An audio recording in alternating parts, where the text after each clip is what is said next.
But it's so happy na isa lang po ako. Hindi ko kayang supportahan siya. Minsan, siyempre, guilty ako. Mag-isa lang siya doon. And I pray na nagpatuloy yung gawain doon ng mga bata. And her heart, ayan, her heart po, para talaga makakilala sa Panginoon, mga bata, mga mahal niya sa buhay, ay talagang ganun siya maglingkod. And sabi nga po sa Romans 8 verse 28, and we know that all things work together for good to them that love God, to them who are called according to His purpose.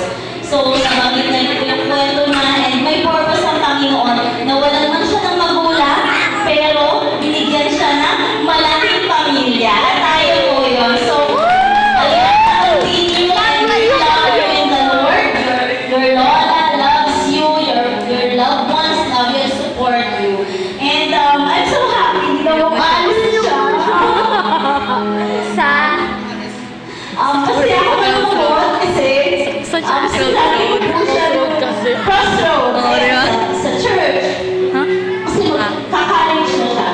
So, hindi na siya estudyante. Diba? Hindi naman gano'ng kalayo yung pagitan. Isang room lang. Kapit ba? Isa siya sa mga nakitaan natin ng leadership. And, nakita natin na very, pag binigyan mo siya ng task, gagawin niya hanggat kaya niya. Minsan nga, hihiga siya, mag-church siya. So, Sa bahay. okay ka lang maayan. Grabe. So, pero I'm so thankful kasi ang Panginoon yung promulo sa life niya, binibigyan siya ng continuous strength. Ayan, so parang naalala ko, nasa bahay tayo.